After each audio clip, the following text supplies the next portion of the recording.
But I think the biggest one is you have to find ways, you have to be on an idea and a path that is strong enough to stay alive despite making mistakes. That's super important. When your core output is making good decisions, you need to be as healthy as you can be, right? And keep your brain in a good state. In this world that we live in, I would say your product is not your product, right? Your product is innovation for most companies. I'm super excited to have you join me for this episode of Coffee with Closers. Yeah, thanks for having me. I'm excited. Most certainly. Every entrepreneur that I ever talked to, they always have some interesting story of how they overcame obstacles to become an entrepreneur. I saw you're a serial entrepreneur, founded several companies over the years. Now you have this brand new venture that you're on. So can you share with our audience a little bit about your journey of entrepreneurship? Yeah, I knew from a long time. So I was in grad school working on my MBA during Web 1.0 bubble. And it was really an exciting time. And that's all we were talking about was entrepreneurship, particularly tech entrepreneurship. And I came from a tech background. So I knew it was something that I wanted to do. So even though I went to work for a big company for a couple of years, I had my eye on starting a company eventually when I had the right idea. So churned through a lot of ideas before I found the one company called Backupify that did backup for cloud computing applications. That was my first startup, had a very successful exit. And yeah, I mean, lots and lots of stuff to overcome going through that. I mean, doing all this for the first time when you don't know how to raise money, you don't know any venture capitalists, you don't know how to hire, when you're really young, you have to hire people that are older, more experienced than you. You come from an engineering background and you have to hire people in sales and marketing and finance, and you're not exactly sure how to distinguish between the types of talent. Every engineering founder that I know does the same thing, which is they go to hire their first marketing person and they interview them and they'll say, oh my gosh, they're amazing. And then I interview them and I go, oh, they're kind of average for a marketing person. And it's just because as an engineer, you don't know anything about marketing. And so, you these people seem great to you. And so there's a lot of things like that you got to overcome to really do your first company and learn. But it's a lot of fun, man. I went to the venture capital side for a while and spent a couple years there, but it's so fun building and operating stuff that I had to come back. Usually people who exited and have some cash, they don't always enjoy, right? Like sometimes the entrepreneurial itch never goes away and you kind of need to keep at it. But I've also seen, people that have had successful exit, they kind of just go to the venture side. They just want to invest and see their money grow as opposed to being in the weeds on a day to day. So you kind of came back. Yeah, I think for me, it was a couple of things. Number one, I was pretty young. I was in my late 30s, when I sold my first company, and I thought I should be aggressive because if I lost all this money, I would know how to make it back now. And I felt like I could do something bigger. I mean, we sold the company for a little over $100 million, but I still felt like I had a bigger exit in me, and wanted to come back and try that. So yeah. So tell us a little bit about what was the success behind the secret behind the success of that first exit? Oh man, I tell you, I really think there are definitely a lot of right ways to build a company. You'll get a lot of advice, some of it's conflicting, and that's fine. There's a lot of things you can do. There's definitely a lot of wrong things that you should never do as well. But I think the biggest one is you have to find ways, you have to be on an idea and a path that is strong enough to stay alive despite making mistakes. I mean, it's not that we did so much stuff right. I mean, we made so many mistakes. A lot of the ways that you learn is you try stuff, right? You tinker, you try, you experiment. And when you're in a strong enough market that those experiments don't kill the company, but they make the company, and you just need to learn a couple of key things and solve a couple of key things. And then you can really build something big. And so I think, when I remember the very last email that I sent after we sold the company to all the investors. And I was like, as time fades, people talk about the story will change for why we were successful and why we weren't. But let me tell you what I think, which was we made every mistake we could have made, and we still stayed alive. We didn't die, and partly because we had some good timing on a couple of things. We had some luck. We had a really strong market pool, and that sort of kept us there. Yeah. So you mentioned you've made some mistakes. Are there some notable mistakes that you've made that you know for a fact that if you were to do it again, that you're going to make sure to avoid those? Yeah. The biggest thing that has changed is that we always had a person or two at my first company that I thought, even though they were problem employees, I couldn't let them go. They knew too much or anything like that. I will never tolerate that now in terms of culture, right? It doesn't matter how good you are. If you're not a culture fit, you're gone. That stuff's too important. So that's one thing. Number two, I think, particularly when you're dealing with venture capital style businesses, some people over optimize on valuation. I think it's a vanity metric. And, people think about dilution and all that. And what you really have to think about is the success of your company. I'm not aware of people that build highly successful companies and then turn around and say I didn't do very very well financially. Like, nobody's selling their company for $500 million and complaining that they owned, 12% instead of 13.5% at the end of the day because they took a more dilutive round somewhere along the way. So, I think I learned not to optimize too much for that, and like to really try to optimize for like having the right partners, people that see the world the way that you see it and think about the world, the way that you want to do, and getting, particularly when you're early, getting your product out there quick. Now, you can't do this when you're bigger and more established and you have a perception of quality that you want to be known for or whatever as part of your brand. But when you're early and you're unknown, one of your greatest gifts or benefits for you as a startup is like you can do stuff and you can take risks that bigger companies can't do. And so I think like really getting out there and taking those risks, and people say they want to do it, but then they sit there and iterate on the product. And, as an investor, I do a lot of angel investing, and they're like, launch it. And they're like, it's not ready. And 6 months goes by and you're like, I would have launched this 6 months ago. You're not learning anything. And they're like, but it's not ready. And that's the wrong attitude. You got to get stuff out there as fast as you can when you're young and when you're new.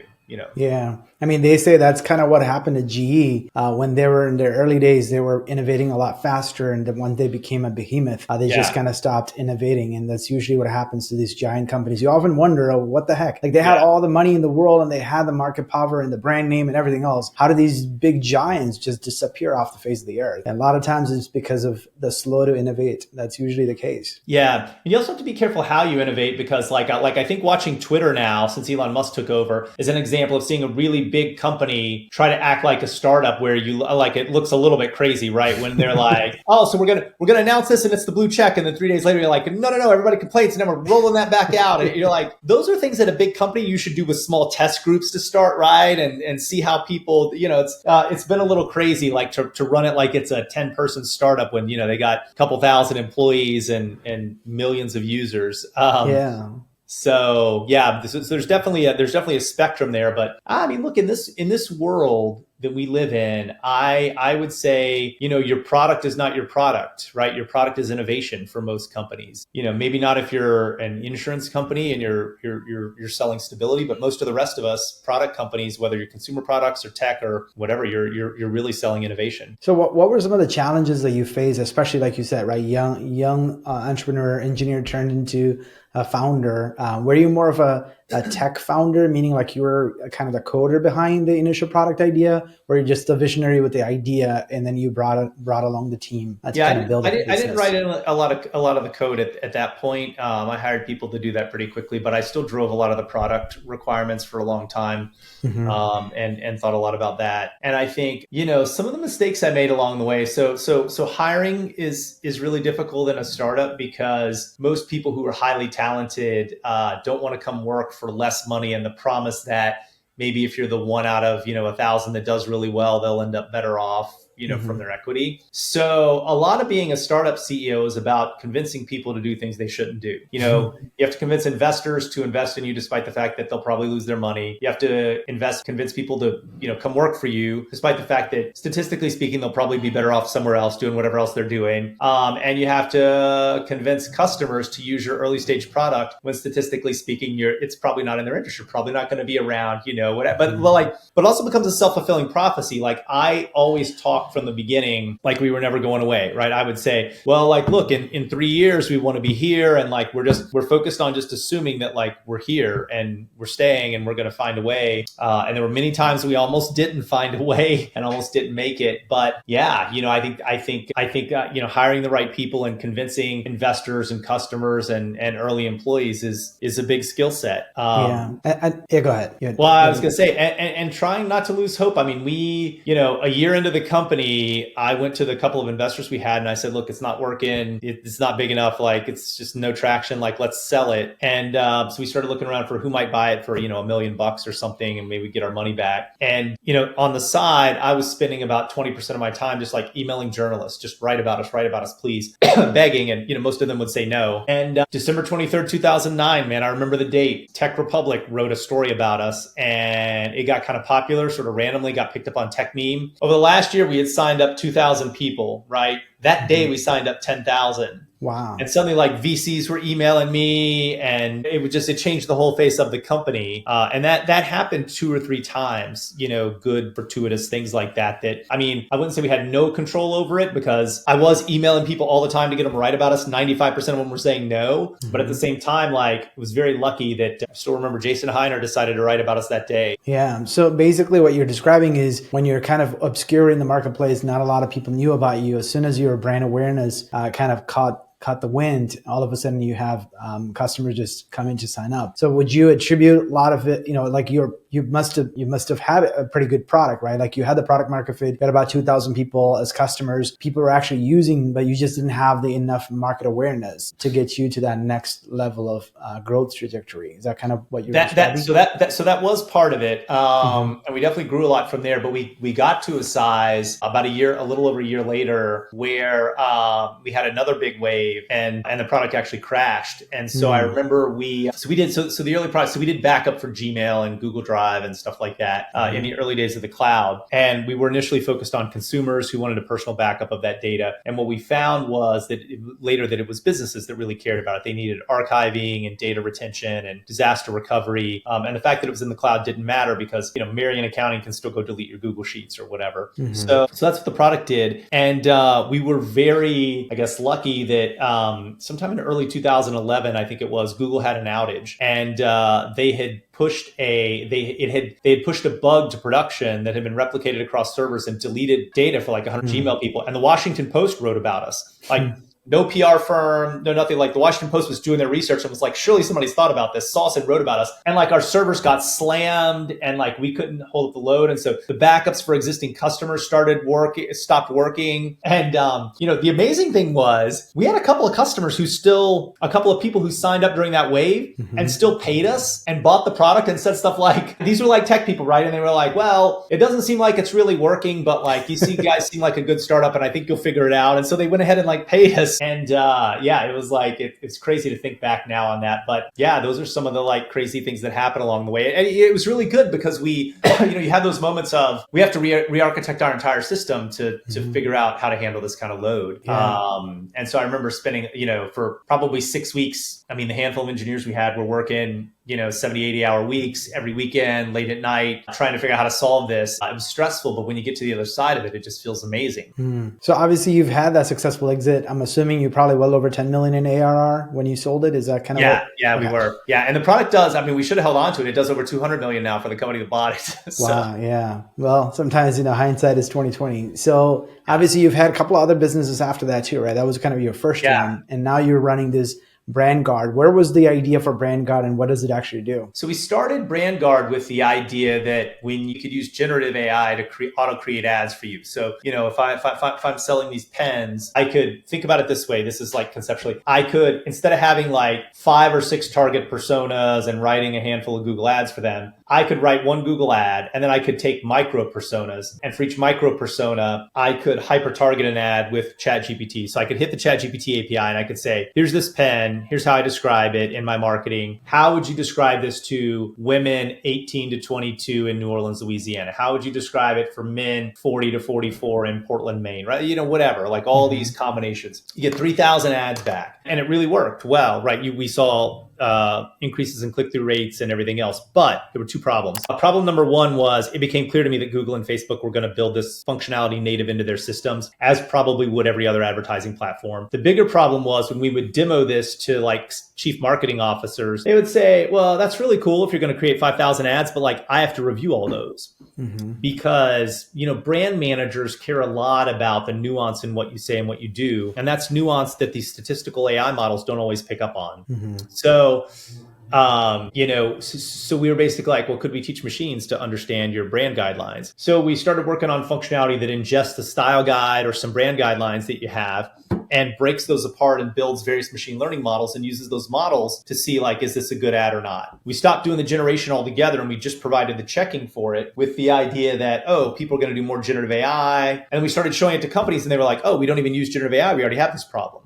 Big companies, Fortune 1000, Fortune 2000 companies, they create hundreds, maybe thousands of assets every month for all kinds of different channels and formats and products. And so making sure everything's on brand and goes out with the right logo, the right font, the right spacing around the logo, the right word usage. We have a series of 22 machine learning models, and we kind of run each asset through all of those. And in a matter of seconds, you get back think of it as a report that says, this is a good thing that you should put out on the internet to represent your brand, or this is not. It's not something that you want to work on. And so we sell primarily now to really large organizations, but I think over time it'll become a best practice and move down market. Yeah, I'm already seeing platforms like HubSpot is giving people the ability to use AI to write email copy, to write blogs and things like that. And they're not even they're a marketing automation platform, not necessarily an AI content creation platform, but they're actually enabling their customers to do that. So do you see a use outside of these organizations that are doing massive amount of content production to, let's just say, employees that are empowered to create content and share them on their own social profiles, or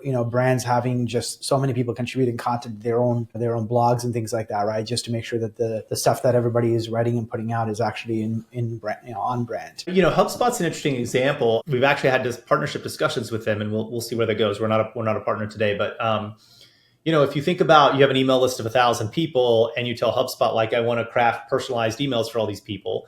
Mm-hmm. And then maybe what you want to do is maybe you want to run those through BrandGuard to make sure they're in your brand voice. Now, HubSpot's a big company. They could build brand voice functionality into their tool, I'm sure. But the problem is you need an independent tool to do it, because you're not just using HubSpot, you're using HubSpot and WordPress and Figma and Canva. You're using 20 tools in your company. You want one united brand voice layer, on brand layer, brand imagery layer, and that's us, right? And that we sit across everything. So that's how you would use us to check stuff, and then only send out the stuff that was in the right brand voice. We get a lot of requests to do that, where it's like, in addition to learning the company's brand voice, can you learn the CEO's brand voice? Or can you look at employee, sort of personal postings on LinkedIn or on their blogs or on their social media to make sure it's in the company's brand voice or whatever? We don't support that today, but it's definitely a possible, market for us to get into down the road. Yeah. So where obviously you saw, as soon as you were kind of building that product to help brands to, personalize at scale content assets for their ads, and you saw that there's possibly a change in the market, right? Where all these ad platforms are going to roll out their own AI-driven capabilities, and you decided to kind of pivot. But where do you see is the future with all this AI innovation, right? Where are people going to fit it?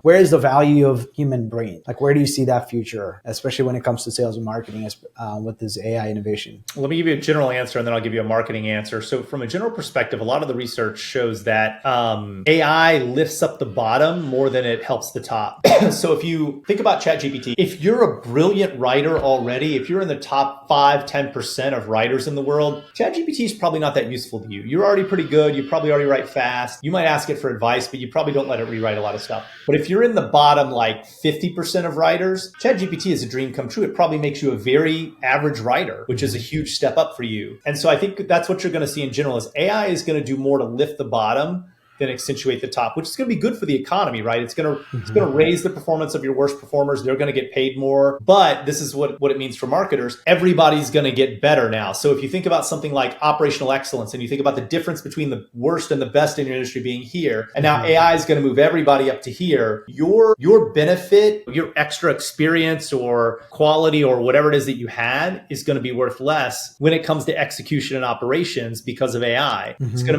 to raise the bar for everybody. So what does that mean? It means you have to lean on other things. I think as a marketer, I think you want to get out of the execution game, turn that over to the machines, let them run things. And you want to get more into strategy, planning, training models, teaching the machines things. I think brand's going to become more important, because when, maybe your advantage in a previous company was, we have more writers and we can produce more content than anybody else. Well, everybody's going to produce all the content they could ever want or need to produce now, right? So that's not an advantage for you anymore. But your brand attributes, your brand values, your brand's connection to your customers, what you stand for in their minds, and how you focus on the consistency of just driving that home message after message everywhere that they see you. You stand for the same thing and you represent that for them. That's what I think is going to be important. So a lot of these intangibles, I think as a marketer, I think brand is going to be a really good place to be. I think it's going to And increase in value. where do you see more opportunity for, like, obviously you came up with a product idea and clearly you saw some need for it, right? Where are some areas where you feel like there are opportunity to build tools around, but nobody's actually looking at it? I love the agent area. So if you Google like Auto GPT or agents, I think this idea that things will happen more conversationally, series of tasks. People are figuring out because right now if you ask ChatGPT something, you ask it a question, you get an answer or whatever. What if you give it a multi-step task, right? That's what people are working on. I think that's going to be huge. I think doing that for marketing, where I could give you a marketing plan, and that plan might even have a decision tree in it where it's like, go out and do this marketing test, and based on what comes back on the test, go execute one of these trees. That's really powerful. So I think stuff like that. And then I think I think tying into sort of like core workflows in ways where you can outsource some of the AI and just make that more additive. Like, I wouldn't be in the business of building like core AI for a lot of marketing use cases. I think that's going to be a difficult market. Yeah. I mean, there are still entrepreneurs kind of sitting on the fence, especially some legacy business leaders that are running organizations that are pretty established, but they're like, this is kind of a fad. It's kind of like, fad is going to go away. I'm pretty sure it's going to be like when internet became pretty prevalent and people were just kind of sitting around thinking, that's just going to go away. What advice would you give those entrepreneurs who are just kind of hoping this kind of fades away? When I started investing in AI in 2016, sort of after I'd sold my company, a lot of people told me that's a great way to lose money because, AI has been through these, what they call AI winters, went through one in the 80s, one in the 90s. And I was pretty convinced. And I think this is what I would tell the group of people that you mentioned, right? Which is, this time is different. There have been some fundamental changes in compute and data collection that have taken AI to a new level. And we're not going back. This is something that everybody's got to learn, but it's very structurally different than what's come before it. So the way that you approach a lot of ROI calculations may not work here. And there's a lot of uncertainty. There's a great paper that came out of Harvard Business School called The Jagged Frontier. And it's about the usage in AI. And the idea is, normally, when you have a new technology, you can look at the frontier as a circle of like where to apply it depending on the direction that you're going. What they've learned with AI is that frontier is very jagged because in some places you can apply it really far and really deep. In other places, it's not that valuable. And it's really hard to know intuitively or through any kind of analysis which is which. So it kind of has to be experimental, right? So what that means is, if you're wondering, like, should I apply AI to problem A in my business or problem B in my business, it's probably going to be hard to do without just running an experiment. You probably can't analyze your way through it at this point in the life cycle of the technology. So you should be running a lot of experiments and a lot of pilots. And I don't think we're going back to the old world. I think this is going to be a decade of really interesting digital transformation.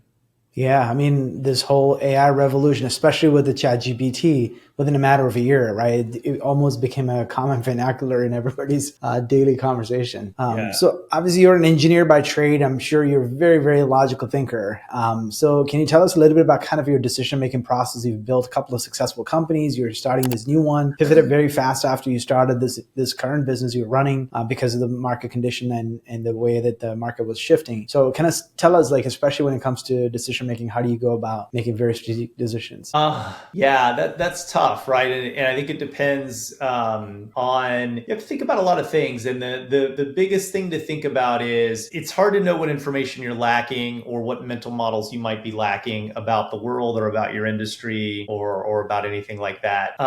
So I'm a pretty quick decision maker. I think a lot about what I would call the marginal value of additional information. So if I have 70% of the information I believe that I need to make a decision, my question is always, how much work is it to get another 10 or 20% or get all the way to, and if so, is it worth it? Because if it's, if ideally I'd like to make this decision in a week and it's going to take me 6 weeks to get another 10%, I might be making my decision with the data that I have. There's a lot of uncertainty in the world, and you have to factor that in a world that's changing really fast. I believe in using like OODA loops, right? Observe, orient, decide, act. Like, I'm not even sure you should like analyze and plan and make big decisions in rapidly moving things, right? Like, it's, for some reason, we don't like to change plans in business. We like to make a plan for a year and then just execute on it. But it's like a football game, right? We just watched the Super Bowl. You might design your opening drive or two, the plays you want to run, but you're not like, okay, with 7 minutes to go in the third quarter when we have the ball, we're going to run this play, because you don't know what the score is going to be. You don't know what you don't know how effective your tactics are going to be. Like, it's all dynamic and it's all changing. And so, that's how you have to run these things, and you have to be very sort of dynamic in your decision making. Yeah. So what kind of KPIs or key, metrics do you monitor in your business to kind of see if your strategy is working or not? And what are some key numbers that you track? Yeah, it depends on the stage of the business. In the early days of a business, I look at activity-based numbers. Just, are we doing enough, right? How many demos does the sales team, do? Like when you hire your first salesperson or two in your first startup, you typically don't comp them on revenue, because you're still learning the sales process, so you don't know if they can do it, right? So we do MBOs, right? Management by objective, and we might comp them on how many demos are they doing? Are they keeping a list of objections that people cite? Just data like that. So we look at a lot of things like that. At the system level, we might look at number of machine learning models that we had deployed, how many users are signing up or kicking the tires, and then as things start going, I think you look at more traditional measures. You look at obviously revenue growth. You look at churn, you look at,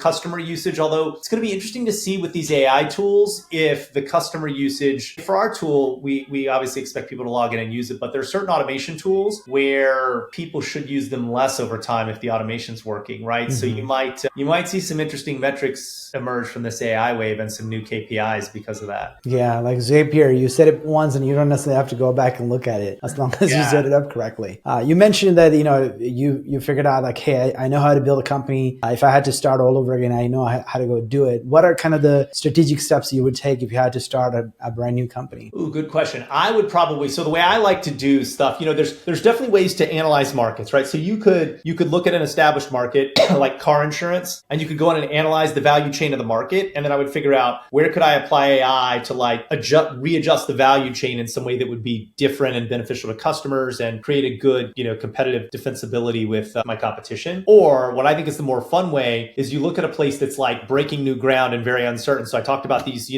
AI agents. Nobody knows what that's going to look like. You can't really analyze it. You can just get in and do it and experiment and learn on the fly what's working and what's not. So if I was doing that, I'd start writing code, and I would put up a website that says we're doing this, and 6 weeks later it might say we're doing something else. I don't know. It would depend on what I was learning, but I think those are the two paths to doing something in the AI space. Obviously, you're a busy man trying to build this business. I'm sure you have responsibility across the board in terms of product and business sales and operations and everything else. How do you kind of prioritize your time? What some of your productivity hacks? It's interesting. People think this is crazy, but I try not to have any meetings before 11 a.m. And part of the reason is it gets me in the, it gives me a chance to exercise in the morning, which I think is the thing a lot of entrepreneurs forget about. And it's super important. When your core output is making good decisions, you need to be as healthy as you can be, right? And keep your brain in a good state. So I try to sleep well. I try to work out a lot, and then not take any meetings early in the morning. I mean, sometimes customer meetings are crises and you do it, but so that gives me blocks of time to focus on things, set my priorities, take care of the tasks where I need to produce some material or something, a presentation or an email or a blog post. And then I have meetings and stuff late in the day a lot of times. And then, productivity wise, I mean, I definitely have an assistant. In my first startup, I was late to hire an assistant because we were 7 or 8 million in revenue. And I was like, I can schedule my meetings. I can walk to the post office, what would I, but you forget there's 20 little 10-minute tasks you do a day that gets you quite a bit of time back if somebody can help you with those. So I did that. I still have a human assistant,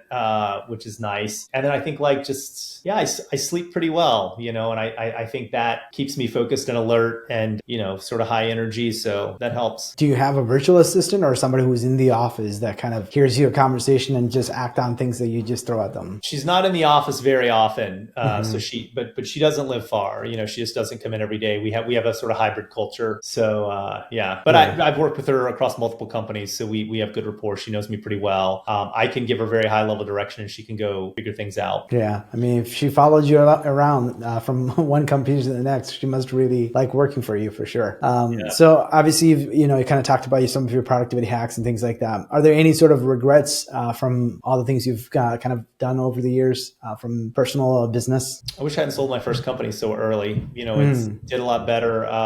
It would have been nice to sort of, I think, stay with it. And then I probably wish I hadn't started my second company so soon. I think I kind of rushed into it. I probably should have taken more time off. I told myself I was going to take 6 months and not work. And I made it about 8 weeks and I was getting bored. But I think I should have let, those ideas go for a little while. The second company didn't do nearly as well as the first one. So, and I think that's part of the reason why I think I jumped into something too soon. Do you always have co-founders for your companies, or are you just kind of like the solo founder? Not always. I'm a solo founder for this one. I had a co-founder for my first one and who was with the company for a while. And then as we raised more money and we moved the company from Louisville, Kentucky, where I was living, to Boston, Massachusetts, he decided to sort of stop being part of it just for a lot of personal reasons, and stuff that he had going on, but was instrumental in getting it off the ground. And then I had a co-founder for my second company who was very technical and deep in the AI space. And so I am definitely willing to start things without a co-founder, but we usually have a conversation or two if I think there's a skill set that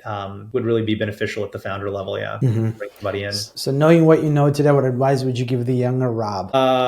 Start companies earlier. I worked for a big company for a while and worked for a startup or two. And I was kind of like, I need to learn these things. I'm not sure you can ever be prepared. It's like people tell you about having children. They're like, people are like, oh, I'll have children when I'm ready. It's like, you're never going to be ready. Whenever it happens, it's always going to be the wrong time. So I feel that way about starting companies. Like, you're just getting yourself into something crazy that you have to learn on the job. So I would probably go start a company earlier than I did. And I think I would probably be stricter about culture and hiring than I was at my first, in the beginning. And I think I would have had better outcomes faster by doing that. Yeah. Most often I've heard pretty much the same advice from most entrepreneurs. Any parting wisdom for our listeners? No, just keep at it, right? It's really hard to know in the early days. Almost any idea that you're starting, if it doesn't exist or your version of it doesn't exist, it's because there's a lot of people in the world that don't have vision, and a lot of people that are even working in your industry don't have vision. And so sometimes it's slow to get these things off the ground. Ideas have to percolate. They have to get out there. So just because it's slow to sell something initially doesn't mean it's not going to ultimately be successful.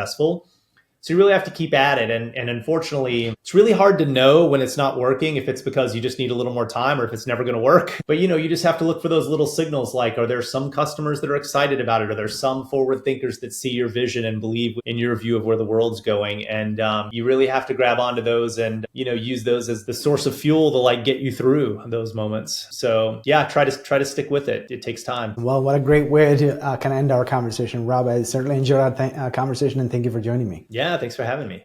This episode of Coffee with Closers is brought to you by OneIMS, a leading digital marketing agency helping businesses win new customers. To request a free marketing ROI audit, please visit oneims.com.